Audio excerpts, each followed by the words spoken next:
Tonight, a shooting threat at a school in Albany. More on what we know about the suspect. A SUNY Oswego student discovers an app that allows you to be a citizen scientist. Why keeping track of local animals and plants can benefit our community. And it's almost been a week since open-air outreach preacher Jesse Morrell was told to leave the campus's quad after not having any free speech permits. Our reporter Kevin Nestler speaks with the girls who were affected by his words. WTOP 10 Nightly News starts now.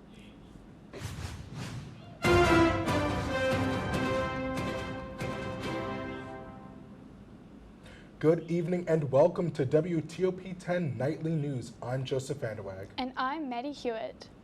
A Facebook post goes viral after a 17-year-old male allegedly said that he would participate in a shooting at Albany High School in New York's capital region. CNN reports that the suspect attends a different school in the same district and was scheduled to be arraigned today at the Youth Division of Albany City Criminal Court. Police officers upped their presence at the high school this morning, and according to Albany Police, the school was placed on lockdown after an unrelated call saying there was someone with a firearm near the school. Police determined the report was not credible and the lockdown was lifted. Junior zoology student at SUNY Oswego, Elena Jones, invites both the campus and Oswego community to help track and form a database on local plants and animals. Jones found the iNaturalist app, which helps people become citizen scientists by taking pictures of plants and animals to add to a global database. While interning with the Van Cortlandt Park Alliance, she started a database for the SUNY Oswego community called SUNY Oswego Biodiversity. To date, the database has more than 3,000 uploads and over 1,000 categorized species. The CNY Community Arts Centre is calling all theatre geeks to come and audition for their upcoming February production of Ghost, the musical. They are looking for a diverse cast to take on the hit 90s classic that originally starred Patrick Swayze, Demi Moore and Whoopi Goldberg. Auditioners are asked to prepare a song from the musical and will be expected to read from the script. Auditions will be held in Fulton on November 5th, 6th and 9th. And for more information, visit their website at cnyartscentre.com. The St. Agatha Foundation will hold a gala to honor the legacy of its founder, Lori Messalingua. In Syracuse this Thursday, the gala will be raising funds to expand the foundation of its footprint while increasing awareness of its mission. Lori lost her fight to breast cancer 11 years ago at the age of 41. The organization continues to fight and support over 6,000 breast cancer patients in the central New York area. In 2018 alone, the St. Agatha Foundation helped 750 patients and their families. Now let's take a look with Elizabeth Fawn to talk about the sexual domestic violence awareness we have here for the Oswego campus community. Thank you, Maddie. The student organization name is On Us has been hosting several events and a few coming up this week. I sat down with the Title IX coordinator, Lisa Avensky, who explained the struggle of domestic violence. People don't realize it is happening. They don't realize that their classmates could be going through this, or the employees of the college could be going through this. Starting 5 years ago, Lisa, along with the student-run organization, started a campaign called It's On Us. The reason we started the It's On Oz campaign was because we wanted to incorporate all of the different work that was happening already in other areas like It's On Us, One Love Foundation, things like that. With the organization, it can help make the campus-wide community a better and safer place. So we really feel it's important for our whole community to know what's going on, what we're doing, and how to get involved and be supportive of what we're doing. But we want people to know we see you, we hear you, we're here for you, because it is such a private matter. Award-winning poet and touring stand-up comedian Christina Irene, who spoke on the empowerment through verse event, and she believed that everyone has the empowerment to be what they are. I want everybody to just be able to be who they are, be comfortable being who they are, and understand that nobody's better than anybody else. And if somebody else can do it, that means you can do it too. And with that power, you can be strong and be safe. Elizabeth Fawn, WTOP 10 Nightly News.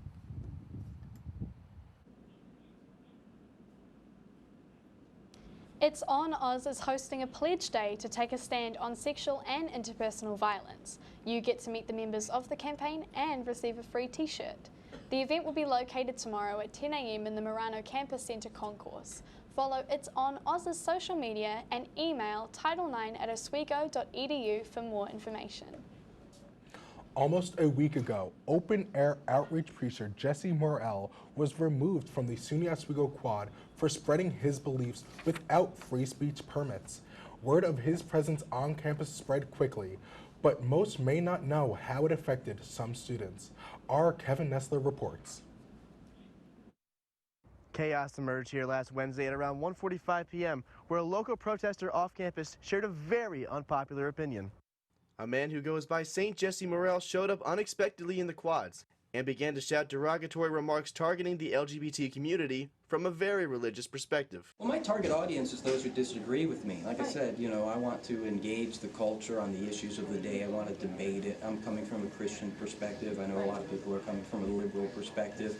And so I want to bring these to, the debate table and, let the strongest argument wins. He also shared his expressions by targeting individuals, including Sarah and Jade, a happy lesbian couple who kissed in front of him to counter his homophobic comments. Not all factual evidence, like he's just spewing a lot of hatred towards us, and it was affecting us. It hurt us a little bit, and so he's actually stepped towards us when he's saying all these things. It was more of a, I don't care what you say. He has freedom of speech, so we also have the freedom of speech, so we chose to kiss and fight hate with love. After Jesse went on arguing with students for roughly 20 minutes, university police showed up. They informed him that in order to deliver free speech on campus, he would need a free speech permit, which he did not have. The police then kindly asked him to leave. We started to fear for our own safety, which is obviously concerning. We shouldn't have to fear for our own safety on our own campus. This couple, along with many others who supported gay rights, did not stand alone. Students that didn't even know each other stood by and retaliated against his aggressive hate speech. None of them knew us. Almost none of them knew us. It made both of us really proud to see our campus stand for what's right and stand for their peers and not let something like this bring us down. Kevin Nestler, WTOP 10. SUNY Oswego has not put out a statement on the incident. Hamilton Village in Madison County is launching tests into the town's water supply following the discovery of elevated levels of lead in student residences at Colgate University. Village Attorney Jim Stokes says he does not believe the lead found in Colgate's buildings came from the village's water supply system, and the tests are just a precaution. The university is now installing measures certified to remove the lead in the affected buildings, and no elevated levels of lead have been found anywhere else on Colgate's campus. New York State Governor Andrew Cuomo signed legislation allowing exemption of jury duty for breastfeeding women. The exemption would allow women to postpone their jury duty date up to 2 years. The applicant would need to get a note from their doctor that verifies that they are breastfeeding. Lieutenant Governor Kathy Hochul says this law will give new mothers who are breastfeeding the option to postpone jury duty to help ensure the care and support needed during their pregnancy. This law goes into effect immediately. The driver in the fatal crash killing 4 in Pulteney this past Saturday has been charged with a felony DWI and 2 counts of aggravated vehicular manslaughter. Dustin Drake was driving home early Saturday morning with 4 others in the car when he lost control of the vehicle and drove into a tree, leaving him the lone survivor. Drake has previously been charged with a DWI and is scheduled to appear in the town of Pulteney Court on November 20th. Coming up later tonight, firefighters try to save taxpayer dollars. More on why cleaning their gear can be pricey and how they plan to combat it. And Australian newspapers take a stand to fight back against the secrecy laws. More on how their plan was executed. Now let's take a quick look at the weather with Storm Team 10 meteorologist Christine Gregory. Christine, what can we expect? Well, Maddie, we saw a pretty good deal of sunshine earlier today. Temperatures in the 60s, really just a comfortable day. However, we are seeing clouds on the increase from the west as we head into this evening. That's keeping our temperatures a little bit mild going into this evening. We're in the upper 50s, almost to that 60-degree mark. So some of us still hanging out to almost 60s, and some of us are seeing temperatures in the 40s as the clouds haven't really made their way over to those areas yet. Like up in Watertown, we're at 50. As far as overnight lows go, they don't really drop much either. We stay pretty mild heading into tonight, maybe keep those windows open. We do have showers on the way that I will time out for you coming up after the break. We'll be right back.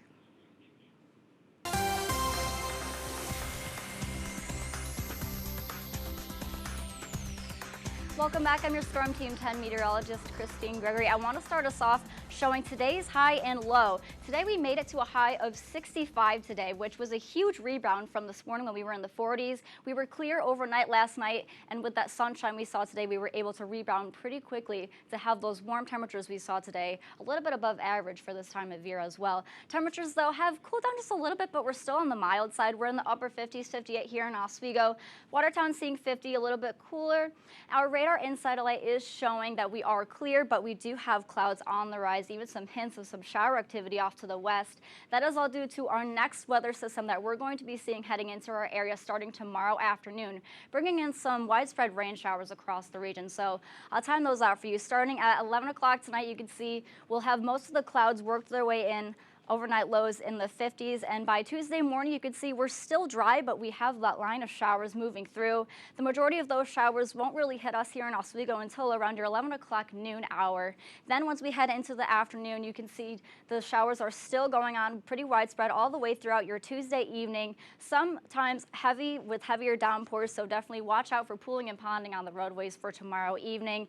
But those showers do fade away, leading into more clear and quiet conditions. Temperatures in the upper 40s, maybe even some lake effect rain showers off of Lake Erie hinting in for your Wednesday morning, but nothing really too concerning, not going to be a washout for your Wednesday by any means. Well, my clicker isn't really working for me, but I can tell you that for your overnight commute for tomorrow, you can expect to be mainly dry with temperatures waking up in the 50s. Temperatures not really changing much into the 60s. And then for your afternoon, you're going to need, oh, well, here we go. They're working again. So tonight you can expect to be mainly cloudy with comfortable temperatures. Maybe you even want to open the windows with overnight lows in the 50s. And there's that commuter cast graphic I was showing you.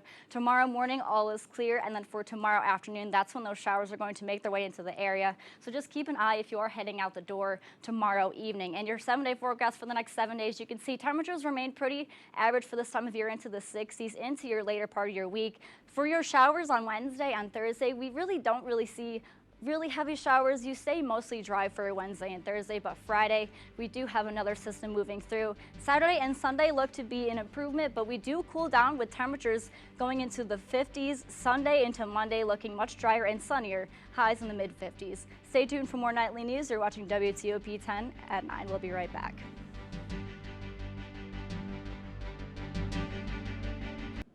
Welcome back to WTOP 10 Nightly News.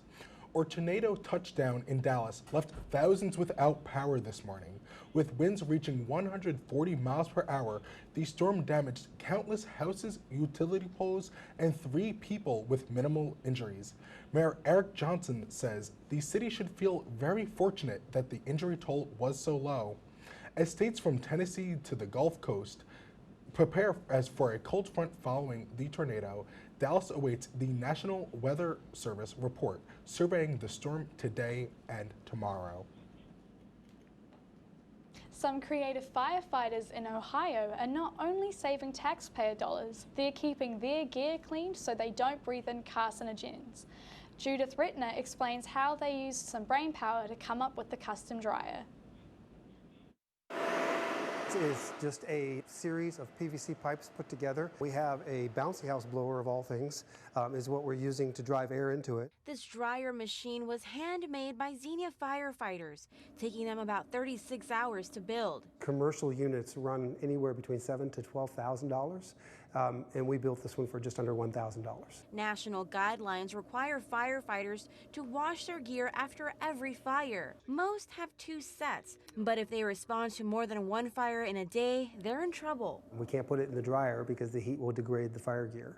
So because it has to hang dry, it takes about 3 days for the gear to become completely dry. This homemade unit dries gear in 8 to 10 hours. We have spots where we can dry gloves and hoods that we wear. The machine can dry 3 full sets of gear, and these knobs allow bruggermen to switch off hangers not currently in use. We would have had to try to budget our money to afford a $10,000 dryer, and that money's just not there. Bruggerman said they got the idea from seeing other departments develop their own. But with the tax dollars saved, The administration is appreciative of the fact that we saved them a lot of money. it's a trend other fire stations may soon be following. This is our prototype. I think it's going to work out great. Recent studies show firefighters are more likely to develop cancer due to the working conditions than the general population. Infanticide continues in Philadelphia as a woman and her 2-year-old daughter are gunned down in their living room. This follows another shooting of an 11-month-old this past weekend in Hunting Park and is still in critical condition. Public health officials say increased gun violence in Philadelphia has led to a public health crisis, causing homicide victim numbers to rise to 351 last year, which is the largest victim count the city has seen in over a decade. A $30,000 reward is now being offered for anyone with information on either case for arrest. 2 crew members who lost consciousness on an American Airlines flight have been taken to a hospital. The incident in Dublin happened after fumes from cleaning fluid spilled, causing an emergency landing. A spokesman for the airline says medical personnel met Flight 729 after it landed. The 2 crew members who were hospitalized were treated and released. 1 passenger was also hospitalized due to the fumes. Newspapers across Australia were blacked out following the campaign against the federal government's raid of ABC's Sydney headquarters and the News Corp's journalists' home in June. These cases are currently being challenged against Australia's 60-plus secrecy laws. Greens Senator Sarah Hanson-Young says that people in power don't want the public to know what they're up to, so they're taking matters into their own hands.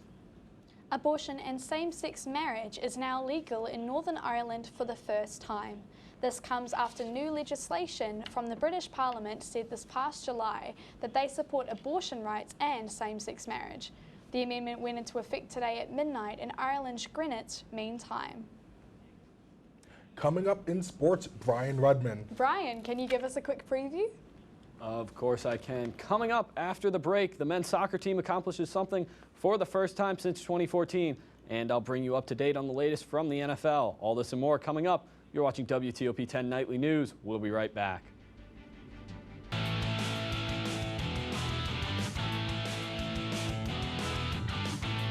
Welcome back to WTOP 10 Nightly News. I'm Brian Rudman with your Monday Night Sports Report.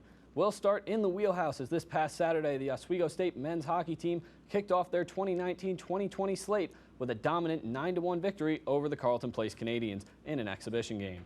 The Lakers offense got rolling in the first period, scoring 4 goals, 2 of which came from senior forward Derek Brown. Brown then finished off the hat trick with a power play goal in the third period. The Lakers will return to the ice this Saturday when they close out exhibition play against Nazareth College. Moving now to some soccer, as the Oswego State men's soccer team clinched a playoff spot over the weekend for the first time since 2014. The Lakers currently sit in 4th place in the SUNYAC with a 4-2-1 record in conference play. Oswego has been led by great defense and goalie play from senior Brian Terra, who has amassed 6 shutouts this season, which leads the SUNYAC. The Lakers will close out the regular season this weekend with a 2-game road trip against Fredonia and Buffalo State. Switching now to the Diamond, as the World Series matchup has been set. This past Saturday night, the Houston Astros punched their ticket to the Fall Classic, beating the New York Yankees 6-4 behind a walk-off home run from Series MVP Jose Altuve. With the series win, the Astros will return to the World Series for the second time in the last 3 years and set up a matchup with the Washington Nationals, who are appearing in their first World Series in franchise history. Headed now to the gridiron, as the New York Giants fell 27-21 to the Arizona Cardinals yesterday in a battle of the rookie quarterbacks. And while the rookie quarterbacks were the headline for this matchup, it was Arizona running back Chase Edmonds who led his team in the effort, contributing 126 yards and 3 touchdowns on 27 carries. Despite the loss, the Giants still had some positives, getting star running back Saquon Barkley back from injury after missing 3 games. Now from one team who couldn't quite find a way to win to a team that seems to be doing nothing but. Let's head out to Buffalo to see how the Bills fared against the Dolphins. Red hot Bills taking on Miami. We'll start it off in the second quarter. Bills up by 2, but Ryan Fitzpatrick's got something to say about that. Finding his man Parker, he gets into the end zone. Bills leading in the second. Now in the third, Bills going to try to extend it with a field goal, but getting a little tricky. Going for it on 4th and 1. They're going to get the first down. Sets up the goal-to-go situation, but Ryan Fitzpatrick, after a sack, going to throw the pick. Tre'Davious White comes up big, intercepts the pass for the Bills, sets up that offense. Ensuing Bills drive in the 4th. Josh Allen is going to zip one into Josh Brown for the touchdown, and now the Bills go over to 2, trying to make it a 3-point game. Allen calls his own number, gets in, 3-point Bills lead. Bills now trying to extend, going to find Cole Beasley wide open, nobody around, and now it's going to be the Dolphins trying to come back. Fitzmagic calling his own number. He's going to take it into the end zone, cut that Bills lead down to 3. They're going to have to go for the onside kick. Ensuing kick, it's going to be caught by Johnson, and he's just going to burst through the hole, takes it all the way to the house. Have you ever seen that before? A returned onside kick for a touchdown. Bills extend the lead 31-21. They get the win. They're now 5-1. Dolphins remain winless, 0-6. Tough time to be a Dolphins fan right now, but the Bills keep rolling, looking really good this year. Yeah, so we're just going to do a little weather check with Christine. How's it looking out there? I know today was really nice, so what can we expect? Well, we kind of have the best of both worlds. You can see today we had plenty of sunshine, dry conditions. Tomorrow, definitely the more rainy of the days that we're going to see this week. We have temperatures in the 60s mainly all week. Temperatures do cool down by the weekend, more in the way of the 50s, but we do dry up for your weekend mostly, so not too bad. Perfect. Thank you so much. So that's our report for tonight. Be sure to stay tuned for It Is What It Is. Thank you for watching and have a great night, everyone.